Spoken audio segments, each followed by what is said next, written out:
انت فاكر ان النرجسي ملوش ملكة؟ فاكر ان كذبه هيفضل مستور والناس اللي وجعهم هيفضلوا ساكتين للأبد؟ الحقيقة أعمق من كده بكتير. النرجسي دلوقتي وفي اللحظة دي ماسك القلم وبيكتب فصل نهايته بإيده وهو مش حاسس. هو فاهم انه بيلاعب الدنيا كلها، بس الحقيقة انه أكبر عدو لنفسه. النهاردة هحكي لك عن 5 طرق وقوانين كونية النرجسي بيكتب بيهم سقوطه بنفسه. خليك معايا للآخر علشان النقطة الخامسة هي الرعب الحقيقي اللي بيعيشه دلوقتي. قبل ما نبدأ موضوعنا النهاردة حابب أفكركم إني بقدم جلسات استشارات أونلاين لأي حد محتاج دعم أو بيمر بعلاقة مؤذية أو صراع نفسي صعب. التفاصيل كلها تلاقوها في وصف الفيديو. أول نقطة يا جماعة وهي لسان النرجسي مذكراته اللي بيفضح فيها نفسه. عارفين أغرب حاجة في النرجسي إيه؟ إنه هو بيشتمك، هو في الحقيقة بيوصف نفسه بالظبط. في علم النفس يا جماعة في مصطلح اسمه الإسقاط، وده معناه ببساطة إن النرجسي عنده بلاوي جواه مش قادر يواجهها، فبيشيلها كلها وبيرميها عليك أنت. لما تلاقيه فجأة وبدون مقدمات بيتهمك إنك خاين أو إنك بتاع مصلحتك أو إنك بتكذب عليه، ما تترعبش وتحاول تدافع عن نفسك. حاول تهدى خالص وتبص له بتركيز، لأنك في اللحظة دي بتسمع اعترافات نادرة.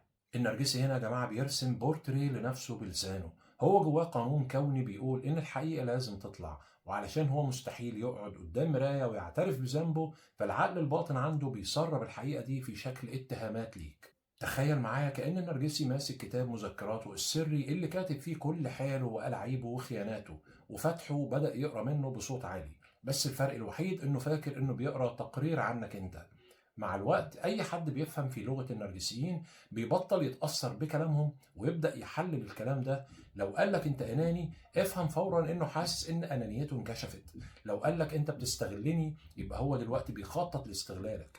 الخلاصة يا جماعة، صباع النرجسي اللي دايما بيشاور عليك بالاتهام هو في الحقيقة مراية عاكسة لكل القذارة اللي بيحاول يداريها جوه نفسه. هو بيفضح خطته الجاية وهو فاكر إنه بيحاربك. النقطة التانية يا جماعة وهي سجن السكوت، الأوضة الضلمة اللي بناها بإيده. عارفين يا جماعة إيه أكتر حاجة بتعجل بنهاية النرجسي؟ إنه بيقرر يعيش في عزلة اختيارية وهو فاكر إنه بيحمي كرامته. النرجسي عنده حساسية مفرطة من الحقيقة، فبيبدأ يعمل حملة تصفية لكل الناس اللي حواليه. أي حد بيقول له خلي بالك أنت غلطت أو الطريقة دي مش هتوصلك لحاجة بيعتبره فورا عدو، بيعتبره شخص بيحاول يكسره أو يقلل منه. والنتيجة بيطرد الصاحب الجدع اللي كان بينصحه وبيقاطع القريب اللي فاهم ألاعيبه، وحتى لو راح لدكتور نفسي وسأله سؤال لمس الوجع اللي جواه بيسيبه وبيمشي ويقول عليه مش بيفهم. هنا النرجسي بيقع في الفخ الأكبر، بيبني لنفسه سجن السكوت، أوضة ضلمة ما فيهاش غير صوته هو بس والناس اللي بتطبل له وخايفة منه. تخيل معايا شخص سايق عربية بأقصى سرعة وفي طريق متكسر، وبدل ما يسمع كلام اللي جنبه ويقول له هدي السرعة، بيطرد كل اللي معاه في العربية ويقفل الشبابيك ويشغل مزيكا عالية علشان ما يسمعش غير صوته. لما بتمنع كل أصوات الحق في حياتك أنت بتفقد البوصلة. النرجسي بيبدأ ياخد قرارات كارثية في شغله وفي علاقاته وفي حياته الشخصية، ومحدش بيقول له حاسب. الكل بيشوف المعبد وهو بيتهد فوق دماغه ويكتفوا بالفرجة أو الهروب. النرجسي بيفتكر إنه لما بيطرد الناس اللي بتنصحه هو كده سيطر على الموقف، بس الحقيقة إنه كده كتب شهادة وفاته الاجتماعية والعملية. هو اللي طفى النور بإيده، وهو اللي هيتخبط في الحيط لوحده في عز الضلمة اللي صنعها. النقطة اللي بعد كده، أنت الوحش اللي هو صنعه والنسخة اللي مستحيل يسيطر عليها. عارفين إيه أكبر مقلب شربه النرجسي في حياته؟ إنه هو بيحاول يكسرك كان بيبني فيك أقوى نسخة ممكن تتخيلها. النرجسي فاكر إنه لما بيضغط عليك ويقلل منك ويحسسك إنك ولا حاجة، إنه كده بيضمن إنك تفضل تحت طوعه. بس الحقيقة إنه عمل العكس تماما. أكبر غلطة عملها النرجسي إنه حاول يحرقك بناره، بس اللي ما يعرفوش إن النار دي ما أكلتش فيك أنت، ولكن أكلت الضباب اللي كان مغمى عينيك، أكلت الطيبة الساذجة والخوف من كلام الناس والشك في نفسك اللي هو زرعه جواك سنين. النرجسي كان بالنسبة لك الشرارة اللي خلتك تفوق من وسط الوجع والقهر، بدأت تكبر روحيا ونفسيا بشكل مرعب بالنسبة له.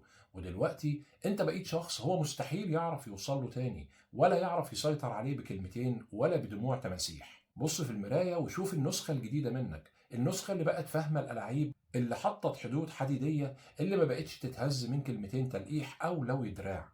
السلاح اللي النرجسي صنعه وتعب فيه علشان يدمرك بيه طلع هو السلاح اللي كسر السلاسل وحررك للأبد. النرجسي بيموت من الغيظ لما بيشوفك واقف على رجلك وبترد عليه بكل ثقة. هو كان فاكر انه بيموتك، بس في الحقيقة كان بيمحي النسخة الضعيفة القديمة منك، علشان النسخة الجبارة اللي واقفة قدامه دلوقتي هي اللي تظهر للنور. النقطة اللي بعد كده، النقطة الخامسة، رعب الوحدة لما الكابوس يتحول لواقع. ووصلنا هنا لأكبر وجع ومصيبة في حياة النرجسي، وهي الحاجة اللي بيحاول يهرب منها طول عمره، فكرة الهجر. النرجسي من جواه مرعوب رعب طفولي من انه يتساب لوحده. هو عايش على وقود البشر وعلى اهتمامك، على خوفك وعلى نظرة الإعجاب في عينيك. وعشان هو مرعوب انك تسيبه بيعمل أغبى حاجة ممكن تتخيلها: بيزود السيطرة، بيخنقك بالتحكم، بيراقب كل خطوة، وبيكسر في مقاديفك علشان يحسسك انك ما تسواش من غيره ومستحيل تمشي وتفرقه. بس هنا بتحصل المفارقة الكونية. الخنق والضغط اللي بيعمله علشان يضمن وجودك هو بالظبط اللي بيخليك تزهق وتنفجر وتجري علشان تنفد بجلدك منه.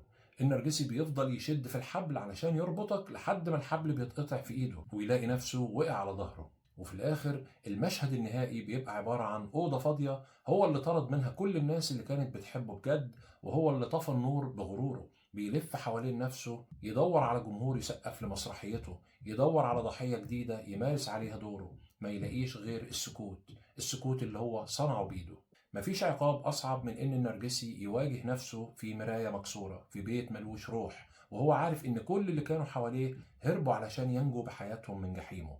النرجسي كتب الفصل الأخير في قصته بكلمة واحدة، وهي الأنانية المفرطة، والنتيجة كانت الوحدة القاتلة. هو دلوقتي عايش في مسرح مهجور، بيلبس ماسك ملوش لازمة لأن مفيش حد فاضل علشان يشوف العرض اللي بيقدمه.